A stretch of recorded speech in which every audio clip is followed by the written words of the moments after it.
హనుమంతుడిని బ్రహ్మచారిగా చెప్తారు, కానీ సువచ్చలాదేవితో హనుమంతుడి వివాహం ఎప్పుడు జరిగింది? సువచ్చల సమేత హనుమంతుడిగా ఎందుకు వ్యవహరిస్తారు? సువచ్చలాదేవితో హనుమంతుని కళ్యాణం ఒక ఉపాసన రహస్యం.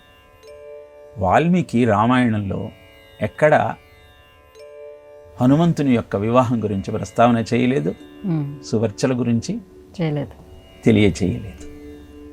కానీ పరాశర సంహిత హనుమద్ మంత్ర వైభవాన్ని అద్భుతంగా ప్రపంచానికి అందించినటువంటి మహర్షి పరాశరు. దానిలో సువర్చల ఏ విధంగా ఆవిర్భవించింది, హనుమంతుడికిచ్చి ఎందుకు కళ్యాణం చేశారు, ఆ విషయాన్ని ప్రస్తావన చేశాడు. సూర్యుని యొక్క ప్రకాశానికి లోకాలన్నీ తట్టుకోలేకపోతున్నాయన్న సత్యాన్ని గమనించినటువంటి దేవతలు విశ్వకర్మను ప్రార్థిస్తే విశ్వకర్మ ఆయన తేజస్సునంతా సానబెడతాడు. అలా సానబెట్టగా వచ్చినటువంటి తేజస్సుతో మహావిష్ణువుకు సుదర్శన చక్రాన్ని అందిస్తాడు, శివుడికి పినాకిని అందిస్తాడు. ఇంకా మిగిలినటువంటి ఆ వర్చస్సుకు ప్రాణప్రతిష్ఠ చేస్తాడు బ్రహ్మదేవుడు. అలా ప్రాణప్రతిష్ఠ చేసిన వర్చస్సే సువర్చలగా స్త్రీమూర్తిగా ఆవిర్భవించింది.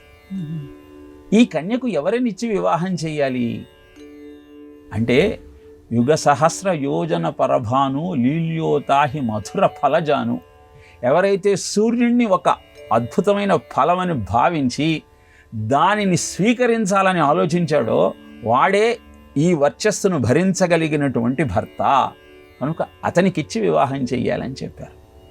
అలా సువర్చల హనుమత్ కళ్యాణం జరిగింది అని మనకు ఐహిత్యం. ఈ కథలోని రహస్యం ఏమిటి అంటే, హనుమంతుడు భవిష్యత్ బ్రహ్మ. ఈ కల్పమంతా ఆయన బ్రహ్మచర్యగా ఉండటంతో అద్భుతమైన శక్తియుక్తి ఆయన సొంతం అవుతుంది. ఎప్పుడైతే బ్రహ్మచర్యాన్ని పాటిస్తావో అప్పుడు నీ బుద్ధి పదును అయ్యి నీ సృజనాత్మకత అద్భుతంగా మారుతుంది. ఋష్యశృంగుడి దగ్గరికి కన్యకలను పంపిస్తాడు ఆ రోమపాదుడు. వీళ్ళేంటి కొత్తగా ఉన్న జంతువులు అనుకుంటాడు ఋష్యశృంగుడు. అందుకే ఆయన కళింగ దేశంలో రోమపాదుడి ఆశ్రమంలో కాలు పెట్టగానే అక్కడ వర్షం కురుస్తుంది.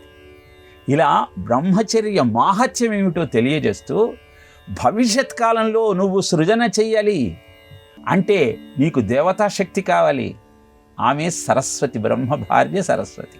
మరి ఈయన భవిష్యత్ బ్రహ్మగా ఉద్భవించేటప్పుడు ఈయన భార్య సువర్చల అని ఇప్పుడు ఆ సువర్చల హనుమత్ కళ్యాణాన్ని చేస్తూ, ప్రజలారా గుర్తించండి, విద్యార్థులారా తెలుసుకోండి, బ్రహ్మచర్యానికి మించినటువంటి సాధన మరొక్కటి లేదు. అనేకమైన ఆలోచనలతో మీ తేజస్సును, మీ శక్తిని అధోముఖంగా మీరు వ్యర్థం చేస్తున్నారు. బ్రహ్మచర్యవతు భీమ సింహోపి శునకవద్భవేత్ అంటాడు. అంటే బ్రహ్మచర్యంతో ఉన్నవాడికి సింహం ముందర నిలబడ్డా అది పెంపుడు కుక్కైనా శునకంగా కనబడుతుంది, దాన్ని కుక్కలాగా ఆడిస్తాడు, అంతేగాని సింహాన్ని చూసి భయపడడు.